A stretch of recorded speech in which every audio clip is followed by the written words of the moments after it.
Case interview frameworks can be the reason you pass or fail your case interviews.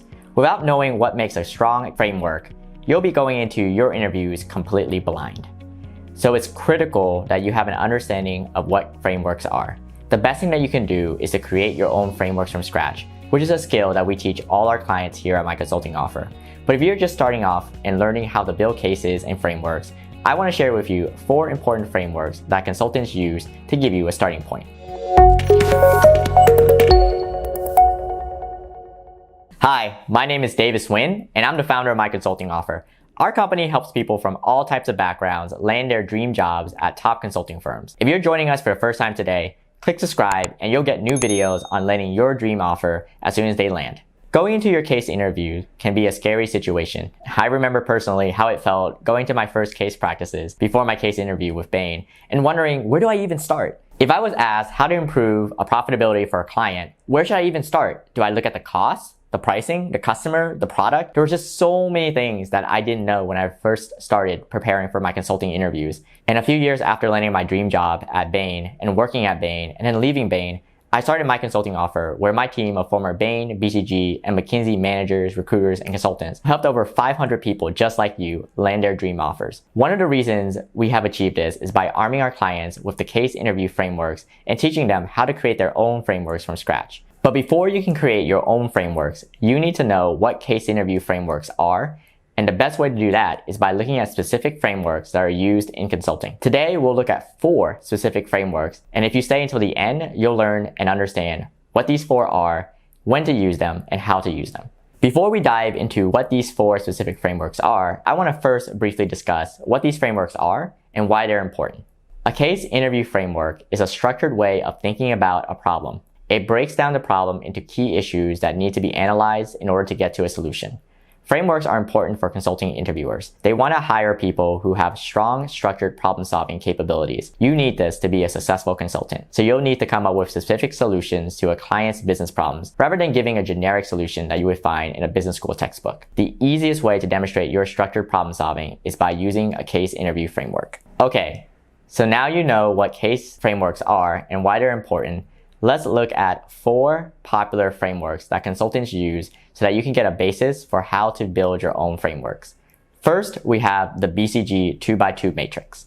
As the name implies, BCG was the firm to popularize this framework, which is used to help a business assess which of its segments and opportunities are attractive and which ones are not. This is helpful to see whether a business should be investing in a certain business unit or not, or even selling parts of its business off. The 2x2 name is used because it categorizes each segment into 2 factors. The first factor is market growth. The second is market share relative to the competition. This categorization puts each business segment into one of 4 buckets.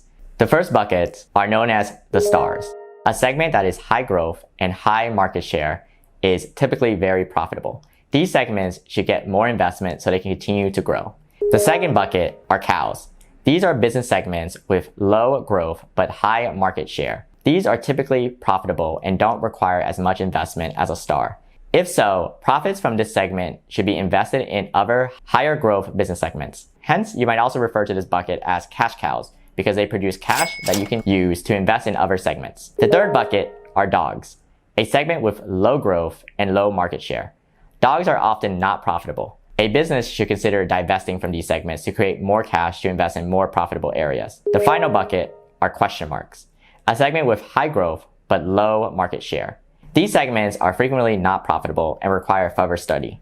You need to consider if more investment in this area will allow this segment to become a star, or if this area is more likely to become a dog over time. If you're given a case that asks you to choose between investing in different parts of a client's business, this framework can help you choose between which one has the most promise. Our second case prep framework is a SWOT analysis. SWOT stands for strengths, weaknesses, opportunities, and threats. It can help a company to decide how to best enter a new market or improve their position in an existing market by capitalizing on their strengths and minimizing their weaknesses. Similar to the BCG 2x2 matrix, the SWOT analysis also has a 2x2 structure. It breaks a business down into the following factors: internal or external. Are they something that a company has control over or not? Helpful or harmful? This categorization puts each factor affecting the business into one of 4 buckets. First are strengths. Strengths are what are inside the business and helps the business achieve their business objectives over time. An example of this would be a world-class engineering capability. Second are weaknesses, which are something that is inside of a business and is harmful. This may mean a business will have to take a certain action to address these weaknesses. An example would be weak brand awareness. This weakness could be overcome with a strong marketing campaign. The third bucket is opportunities, which are things that are outside the company but has the opportunity to help the company improve its revenue as well as its profits. A good example of this would be a competitor that is experiencing quality complaints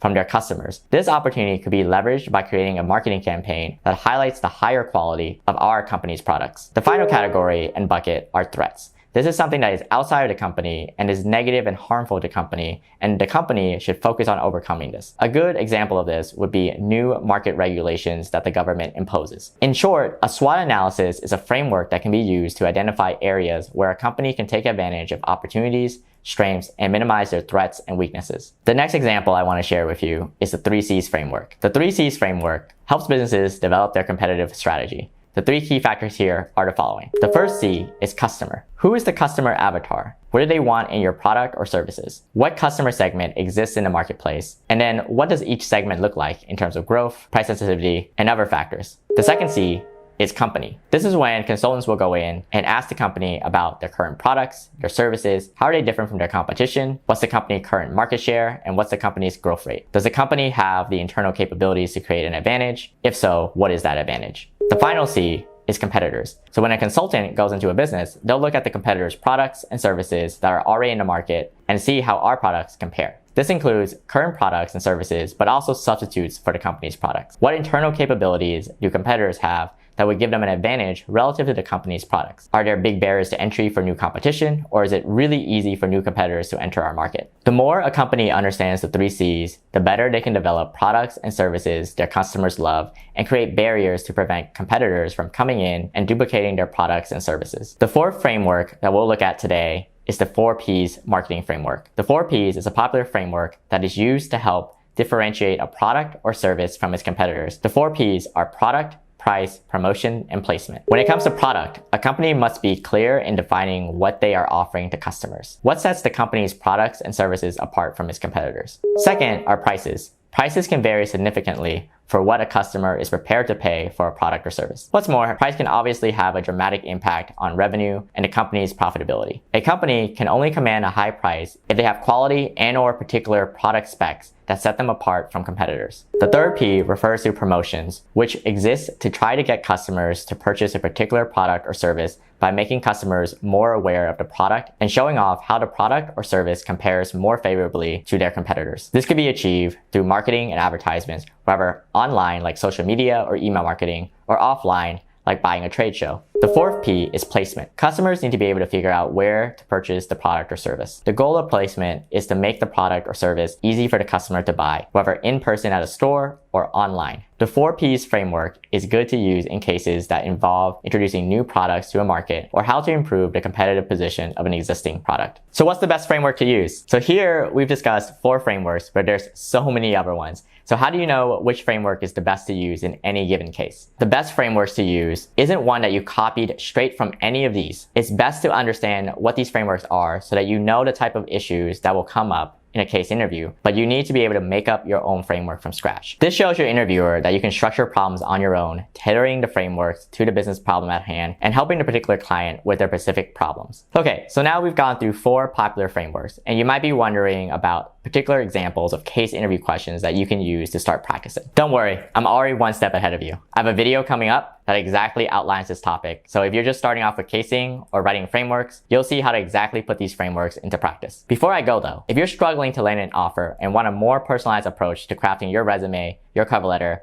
and your case interview prep, then my team and I are here to help you. We're a team of former Bain, BCG, and McKinsey recruiters, managers, and consultants. You can actually click the link below to schedule a free 30-minute consultation so we can share with you more about our proven process that has helped more than 500 people just like you land offers. And this method has an 85% success rate to date. It's achieved results just like this. I hadn't really done a case interview. I needed help with resume and cover letter building. I didn't have an amazing GPA, and I came from like a non-target school. Coming from the oil and gas industry, I have no real working experience so far. I actually got rejected from BCG. Thank God my sister introduced me to Davis. You guys took my resume from here all the way up here. There's just so much guidance and support from the coaches and also the community. It really worked out, and I crushed that interview. Yep, I got the offer. So happy and grateful, and I want to say thank you to you 1,000 times if I could. The best part? We've helped clients land offers from all types of backgrounds, including clients who didn't have high GPAs, didn't have a business background, didn't go to a target school, or felt like they were starting late. So if you're interested in learning more about our proven process, click the link below to schedule your free strategy session. We're excited to meet you.